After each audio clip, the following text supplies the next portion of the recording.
Hello, Hello. and welcome to Ash and Dad Show. My name is Ash, And I'm his dad. and we're here to talk about stuff. Yes. So, Ash, Merry Christmas and almost Happy New Year's here. It's good to get one Yeah. final Ash and Dad show in before the end of the year. Yes, for sure. What do we got in store for us tonight? We got our top three games of 2020 that we've been playing, so I'm excited to see what they are. Yeah, I have not let you know what mine are, though you may have some hints based on stuff we've talked about in the past. And I may have some hints too from you, but yeah, I'm really interested to hear what kind of your top picks are and where you spent your gaming this crazy year of a lot of home time, Yeah. a lot of time at home. But before we get going, what's the joke of the day? The joke of the day is what do runners eat before they race? I don't know. Nothing. They fast. Haha. Yes, that is a worthy addition to the Ash and Dad canon joke of the days. Yes. Awesome. So we talked about this a little bit beforehand, but we'll do a countdown, alternating with our number threes, number twos, number ones, and then give you guys a couple of runners up of things that almost made the list but didn't quite. Would you like to go first, or shall I? You go first. I want to see your third one there. So, kicking it off, I would say my number three pick for game of the year, and even though it only just came out, is good old Cyberpunk 2077. It's bug riddled and crazy stuff happens all the time with characters and animations and menus sticking and things going weird, but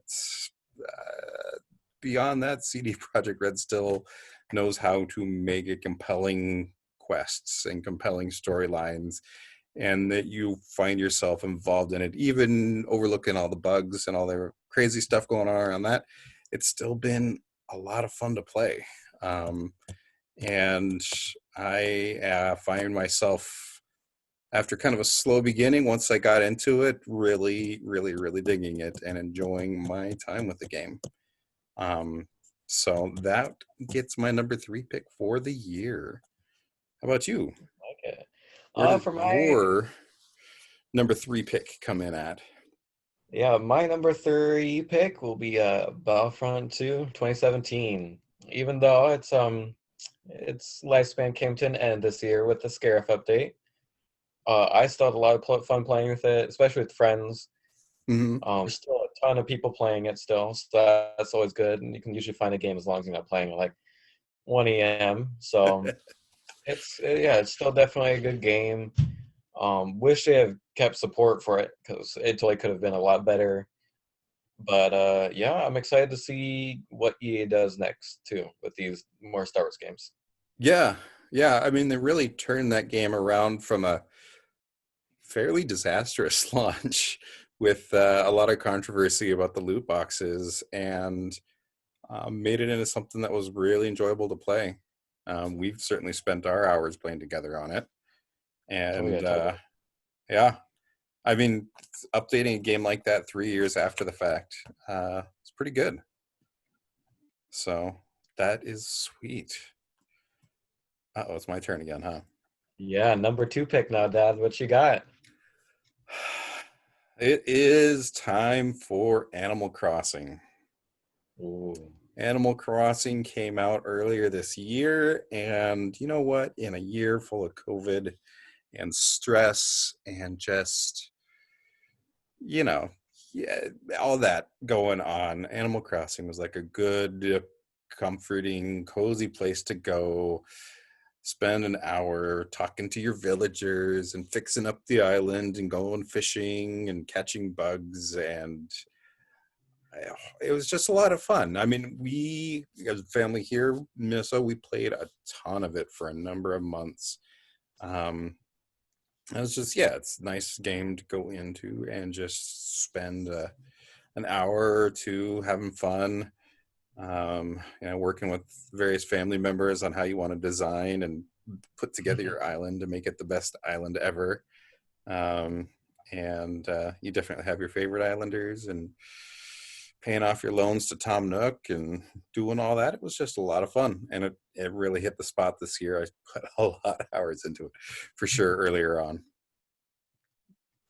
So that's a highly recommended one if you haven't done it.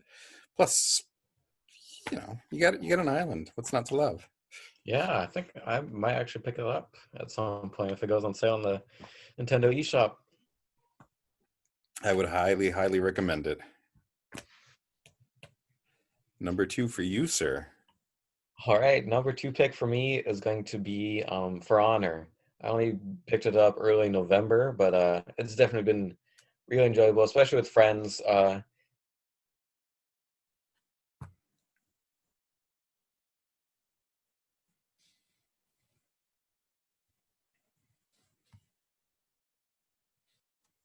I lost you. Your audio disappeared. Did you mute yourself? No, here we go. Uh, For Honor. Anyway, so Fryer, yeah, but it was a really good game. Friends helped me learn a ton of it. But it was fun, especially when I first got on. I picked my first character. Turned out he wasn't that good. Still play him to this day though, and yeah, it's an enjoyable game if you have the right people you're playing against. Yeah. That's mostly what it is with every game. If you're playing against toxic people, it's never gonna be fun. But when you're playing against like friends who just want to have a good time and not are like trying to make go pro and stuff, it's definitely always fun. Yeah, if you've got a good group to play with, those kind of games can be fantastic. I remember we did the beta For Honor a little bit back. I remember trying it, and the controls at the time were a little bit difficult for me to do, but I know they changed up a lot of stuff upon release, and it's got a pretty deep combat system, and people who play it really, really enjoy it. So Yeah. I'm glad that that's part of your good rotation. Plus, you got it for a good deal, didn't you? With like the Oh complete. yeah, I only got it for like $20, and that was the complete edition. So. Oh, nice. So you got all the DLC and all the characters and everything.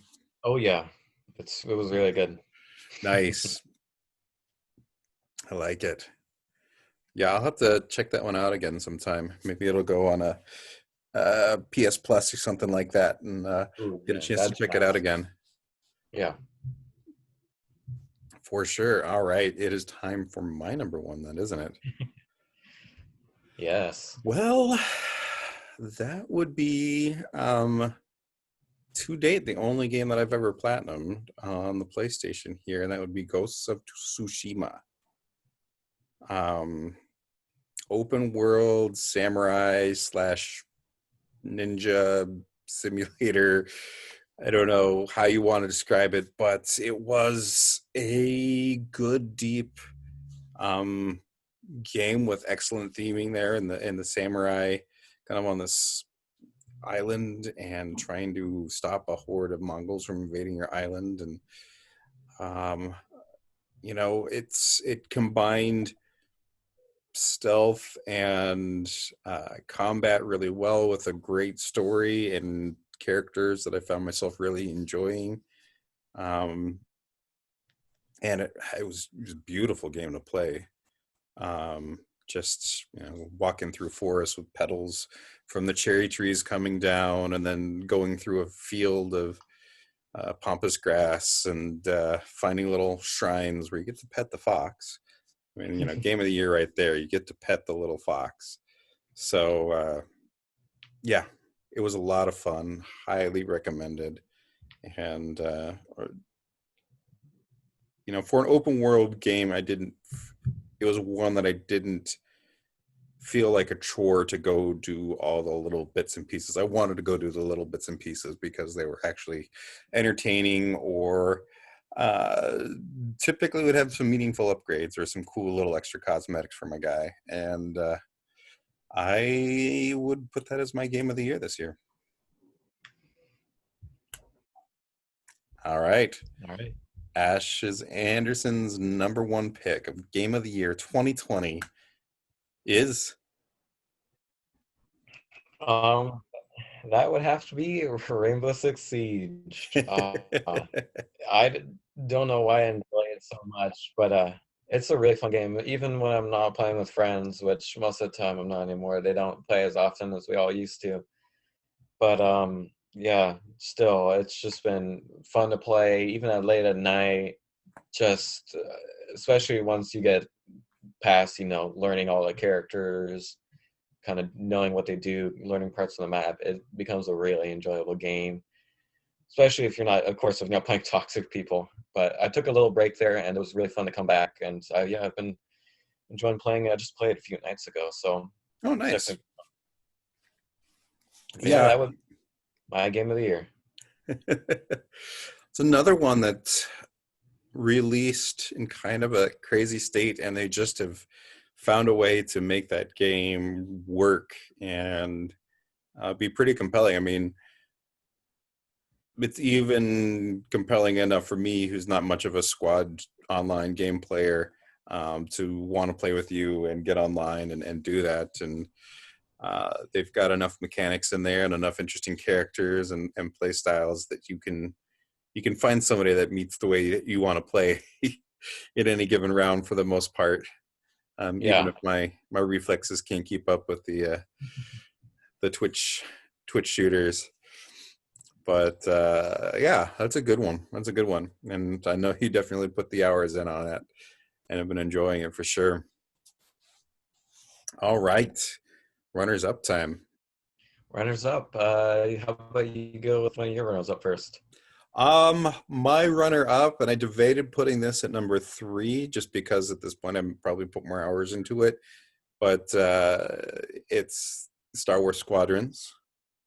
Um, it's a game that's just a lot of fun to pick up and go jump in a match for flying around, and doing that old Star Wars combat thing. And it's, yeah, it's just been a lot of fun, even though I still haven't completed the main storyline, the single player missions. But it doesn't matter because I'm having a lot of fun just doing multiplayer matches, even if I'm not very good at shooting things. It's just been a lot of fun, and it gets that feel of flying around in a X-wing or a TIE fighter really nicely, and I really have enjoyed it because of that. Runner up number 1 for you? Right, that would have to also be Squadrons. Yeah, just playing it last. I'm pretty sure it was just last week with you, playing those custom games with the new update. It's been really fun. It's a really enjoyable game. Yeah, I haven't played with anyone else except for you in a while, but it's definitely been fun to play with you, getting our matches in. Yeah, Uh, yeah, the ships look amazing. It's really, you can totally get immersed into playing that for sure. yeah, yeah. It's been a ton of fun, and we'll see what if they do any other updates, or if EA kind of realizes like, hey, this is good, we should do more like this. Let's hope so, right? Yeah, I know a small ground-based combat game would be awesome. Maybe even like a naval battle kind of type game, kind of like Sea of Thieves. I thought that could have been a cool idea in the Star Wars universe. Oh yeah, a little more kind of mid to small to mid ship, capital ship size stuff. Yeah, or even you could do like you're like a pilot of a small freighter and you have to like escape the Empire and escape other players. They all have bounties on each other and stuff. Yeah. Totally be interesting for sure. Oh, for sure, for sure. Say like maybe like a Mandalorian game or something like that. That would definitely be awesome. I do like my man. Let's see. Runner up number 2 would be probably Xenoblade Chronicles. Nintendo did a re-release of it this year, and I was right back in the mix going. This would be the second time I went through the game, but it's just as much fun as the first time. Great world, great systems, and looks even more beautiful today than it did back on the Wii way back when. So Get it All right, runner up. if you like the JRPG stuff. Ooh, yeah. And final runner up. Yeah. Ooh, I think this might be a tie between Overwatch and Hearts of Iron 4. Overwatch, I just started playing again about end of last month, but it's been fun. There was of course some annoying characters in the game, but it's been enjoyable. It's definitely a good, easy solo game. You don't have to have anybody. It's kind of like CS:GO and sort of, Yeah. you can hop on pretty quickly. And then, yeah, so that's been fun for sure. And then Hearts of Iron 4, that game's on the computer. I've been playing. I put like almost 400 hours into that before the computer broke. But that's been enjoyable. There's a ton of mods for it. It's a World War II kind of strategy game.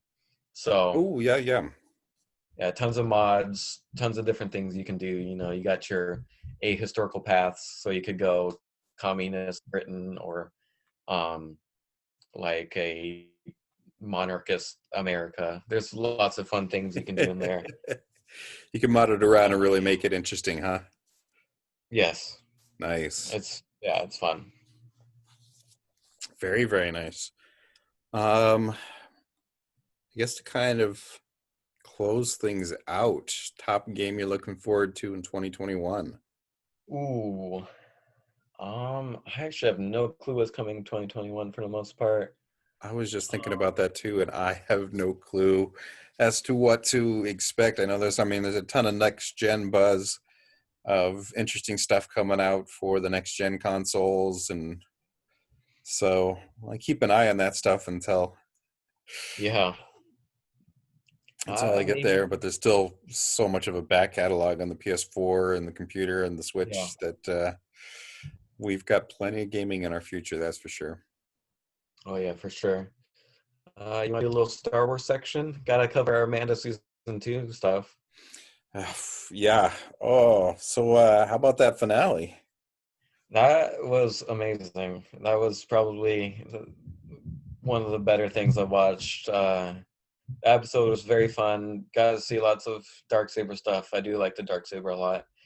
Mhm. Um, Boba Fett, Tamora Morrison, he's awesome. Excited for that Boba Fett show. Yeah. Uh, yeah, just everything about that finale was awesome. Oh, yeah. We got the Book of Boba Fett coming. We got Mando season 3. Grogu's off with Luke. Wha- Is Yeah, Mandalorian going to take over? You know, Mandalore lead the Death Watch and the Night Owls and Clan Ren and all the rest of them to whatever. We got an Ahsoka show coming. We've got what is it? Rangers of the New Republic. yep. Rangers in the Republic. So many good shows. Yeah, so much good stuff coming. I can't wait to see it and Especially, really see where they take it here in 2021. yeah, all the Um, Mando stuff. I'm excited for. At the Acolyte, the new High Republic show. I'm excited to see that for sure. yeah, yeah, I'm interested in the High Republic book series as well. I kind of want to see how those turn out, Yeah, how they roll are out, they out and yet? I'm pretty it's sure got they are, right? potential. It's a For the series book where you show? don't have all the baggage of the Skywalkers Yeah, and for sure. their issues on the galaxy, right?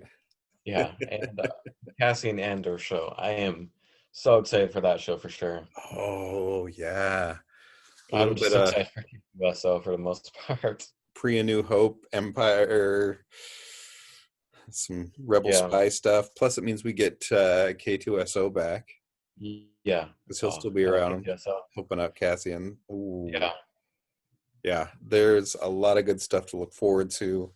Can't wait Bad Batch to. show. Bad Batch is coming here soon, I would imagine. Yeah, hopefully 2021. That'd be awesome. Yeah, we'll have to see. They didn't announce a date, but it looks like they've got it in a pretty good state. I would imagine that they'll drop it somewhere in mid 2021. Yeah, They got to have some sort of content in there in the middle on Disney Plus, right? yeah, for sure. Awesome. Well, any other good things to cover on this final episode of 2020? Go Seahawks. Go Hawks. Yeah. We're in the playoffs. Yep. NFC West title game. Well, we are the NFC West champions. Yeah. So now we just got to make it to the NFC title game and go for Super Bowl, blah, blah, blah, blah. Yeah. 55, I think. Yeah, I can't remember what the number is anymore. It's a But it'd Super be a good Bowl. year for Wilson to get there. Oh yeah, definitely. We got a good crew this year, so I like it. I like it. Well, look for more good Ash and Dad content in 2021. More Yep. streams, more shows. As always, let us know what you want to see, and Yeah. we will meet the masses in the middle. Yeah. Without much ado, that's Ash. That's Dad. And thank you for joining us tonight. Yep. Bye-bye. Bye.